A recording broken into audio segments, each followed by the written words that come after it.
Jemaat sekalian, pada awal masa pandemi COVID-19 atau pada awal wabah ini, yaitu kira-kira 2 bulan yang lalu, pertengahan Maret 2020, maka beredarlah sebuah khotbah yang disampaikan oleh seorang pendeta di Jakarta, seorang pendeta yang sangat senior, di mana khotbah itu kemudian ditanggapi oleh pendeta yang lain yang juga tidak kalah seniornya. Khotbah itu sebenarnya berisikan sikap pendeta. Yang pertama itu berkhotbah bagaimana menghadapi virus corona yang terjadi. Nah, yang menjadi polemik adalah ketika pendeta yang pertama itu berkhotbah, ketika di dalam khotbahnya itu menanggapi masalah COVID ini, pendeta itu mengutip perkataan Tuhan Yesus ketika Tuhan Yesus bersama dengan murid-muridnya di tengah danau Galilea. Nah, kemudian pendeta yang lain menanggapi dan akhirnya terjadilah sebuah polemik karena khotbah itu. Respons terhadap pandemi itu terjadi dan polemik kedua pendeta itu tidak sampai di situ saja.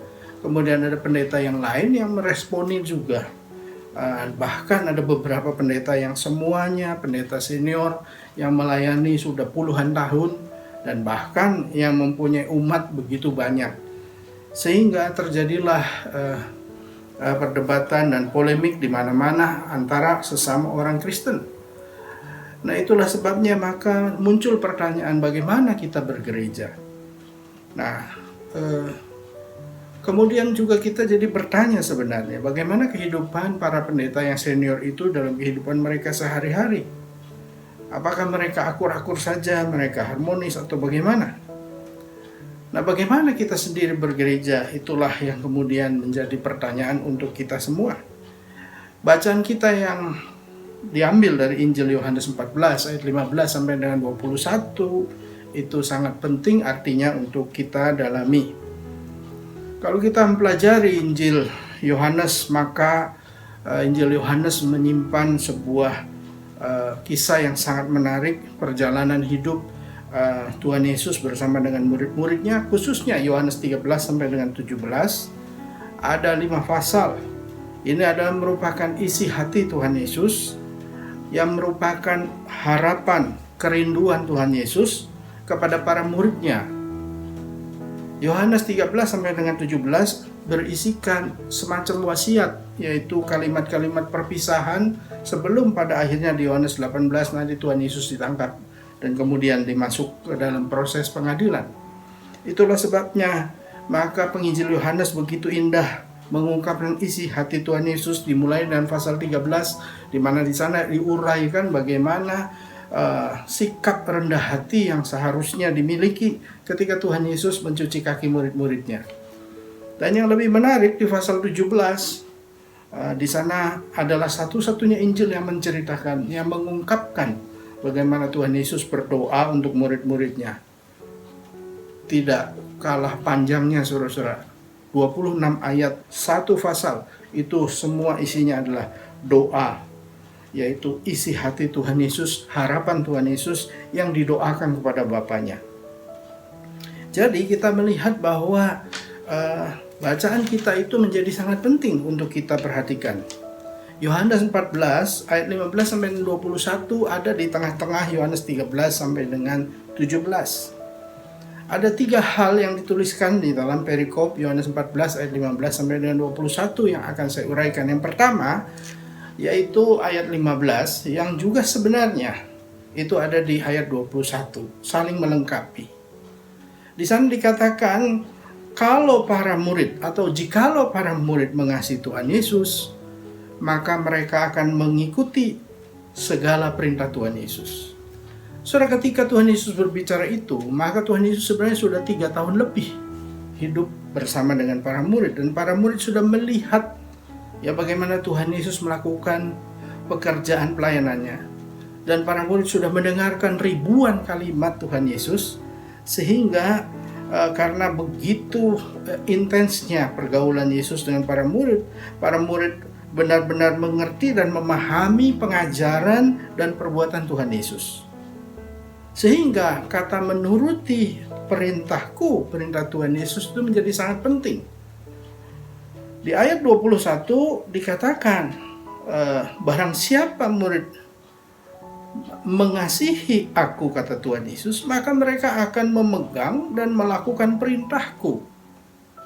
Dan berarti saudara-saudara, mengikuti Tuhan Yesus itu dilengkapi oleh ayat 21, mengikuti juga berarti memegang dan melakukan perintah Tuhan Yesus.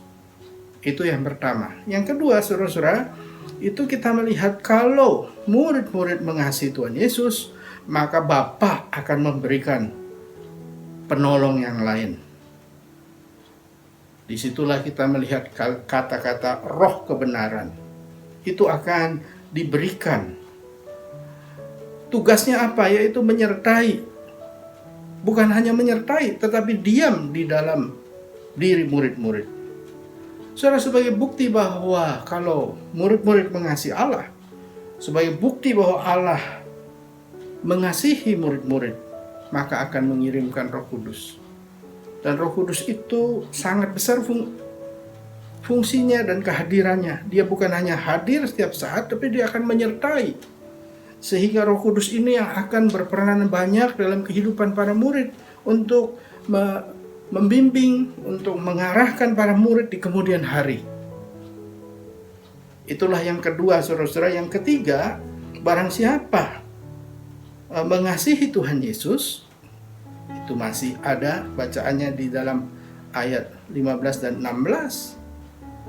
Maka kita melihat khususnya di ayat 21 dikatakan, barang siapa mengasihi Tuhan Yesus, barang siapa mengasihi aku, dia akan dikasihi oleh Bapa dan juga oleh Tuhan Yesus, oleh aku. Artinya apa, saudara-saudara? Kalau para murid mengasihi Tuhan Yesus, maka Tuhan Yesus akan membalas kasih murid-murid. Kasih murid-murid, kasih kita kepada Tuhan Yesus, itu bukan kasih yang bertepuk sebelah tangan. Kasih itu adalah kasih yang berbalas. Ketika kita mengasihi Tuhan, maka Tuhan akan mengasihi kita. Ketika kita mengasihi Tuhan Yesus, maka Bapa mengasihi kita. Bukan hanya Tuhan Yesus, tapi Bapa pun ikut mengasihi kita. Nah, saudara-saudara, apa semua hubungannya ketiga hal itu dalam kehidupan kita? Kalau kita memperhatikan perikop ini, saudara-saudara, maka kita melihat dasar bergereja. Dasar bergereja adalah kasih kita kepada Tuhan Yesus yang dibalas dengan kehadiran Roh Kudus sebagai wakil, sebagai representasi Allah dalam hidup kita. Ya. Karena relasi Bapa, Kristus, dan Roh Kudus begitu erat, maka itulah yang menjadi teladan hidup kita bergereja. Saudara-saudara, teladan hidup kita bergereja adalah kasih Kristus, di mana kasih Kristus itu diungkapkan di dalam Yohanes 15 ayat 13, di mana Tuhan Yesus sendiri mengatakan kasih yang terbesar adalah kasih seorang yang mau menyerahkan nyawanya bagi sahabat-sahabatnya. Kasih yang memberikan nyawanya bagi sahabat-sahabatnya. Itulah yang diungkapkan, saudara-saudara, kita sebagai murid-murid Tuhan. Maka kita harus memahami bahwa dasar kita bergereja adalah kasih yang seperti itu, yaitu kasih Kristus. Di mana kasih Kristus adalah kasih yang tiada bersyarat, kasih yang melampaui segala sesuatu, kasih yang sangat spesial, yaitu yang sudah ditunjukkan oleh Tuhan Yesus yang mati di atas kayu salib. Saudara, menghadapi zaman sekarang, zaman pandemi COVID-19 sekarang ini, marilah kita mempergunakan teladan kasih Kristus itu. Marilah kita mengasihi dan menggunakan kasih agape itu. Mari kita menerapkan kasih itu dalam hidup kita bergereja kepada saudara-saudara seiman kita.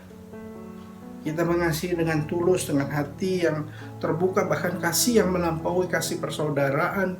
Kasih itu adalah kasih yang diajarkan dan sudah kita alami dan rasakan, kasih Kristus. Itu yang pertama, saudara-saudara. Menghadapi situasi yang sulit ini, mari kita ungkapkan kasih itu kepada saudara seiman kita. Majelis Jemaat dan gereja sudah menyiapkan juga bagaimana caranya mengasihi saudara seiman itu, dengan saling membantu dan saling menolong. Yang kedua, saudara-saudara, marilah kita dengan mengasihi juga teman, tetangga, siapapun di sekitar kita yang hidupnya terdampak oleh pandemi COVID-19 ini. Marilah kita berbuat kasih agape yang Tuhan Yesus ajarkan. Semoga damai sejahtera Tuhan, kasih sayang Tuhan Yesus Kristus itu memenuhi hidup kita. Biarlah Roh Kudus itu yang akan mendampingi kita untuk mempraktikkan kasih yang tiada batas itu. Tuhan menyertai saudara, Tuhan menyertai kita semua. Amin.